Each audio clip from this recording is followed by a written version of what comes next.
Halo semuanya, selamat datang dan balik lagi sama gue Beatrice di Generasi Milenial Malaka Jaya.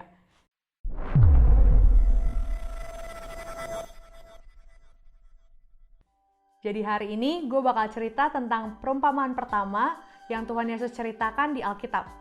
Dan kenapa sih dia cerita ini kepada banyak orang dan apa sih relevannya buat kita anak muda? Nah, jadi dulu Tuhan Yesus cerita di tepi Danau Galilea kepada banyak orang tentang suatu perumpamaan, yaitu perumpamaan penabur. Nah, penabur ini menaburkan benihnya di 4 tempat.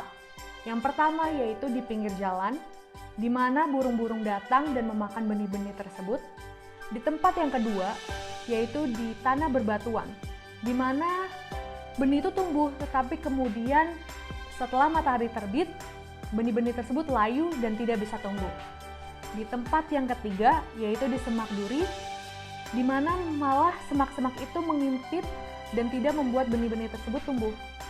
Di tempat yang keempat, di mana benih-benih itu ditaburkan di tanah yang subur dan tumbuh 60 kali lipat, 40 kali lipat, dan 3 kali lipat banyaknya. Lalu Tuhan berfirman, "Siapa yang bertelinga, hendaklah ia mendengar."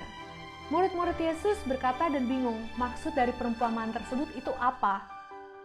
Lalu Yesus berkata, "Kepadamu diberikan karunia untuk mengetahui rahasia kerajaan surga, tetapi kepada mereka tidak.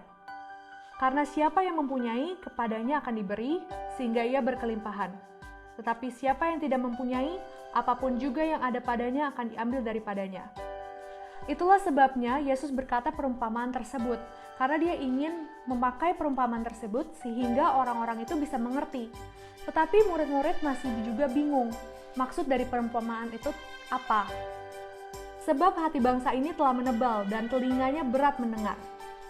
Dan matanya melekat tertutup, supaya jangan mereka melihat dengan matanya, dan mendengar dengan telinganya, dan mengerti dengan hatinya, lalu berbalik sehingga aku menyembuhkan mereka.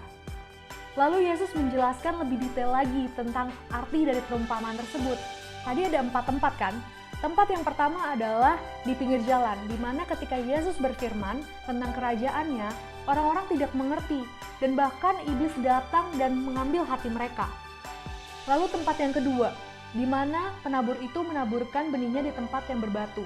Itu seperti Tuhan Yesus yang berfirman kepada orang-orang yang mendengar dan senang saat mendengarkan, tetapi ketika ada kesedihan atau kesengsaraan, orang-orang tersebut tidak kuat, tidak tahan.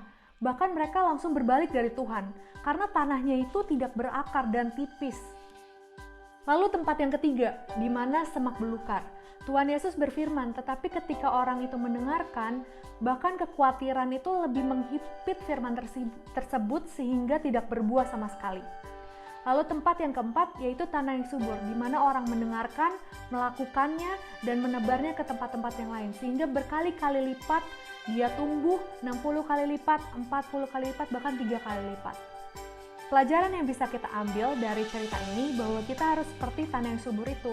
Ketika kita mendengarkan firman Tuhan, kita harus melakukannya, mendengarnya, dan mengerti, sehingga benih tersebut bisa tumbuh dalam diri kita 60 kali lipat, 40 kali lipat, dan bahkan 3 kali lipat. Sampai di sini cerita gue kali ini. Kalau misalnya ada pertanyaan atau saran, bisa langsung komentar. Dan jangan lupa untuk subscribe, like, dan juga share. Makasih semuanya!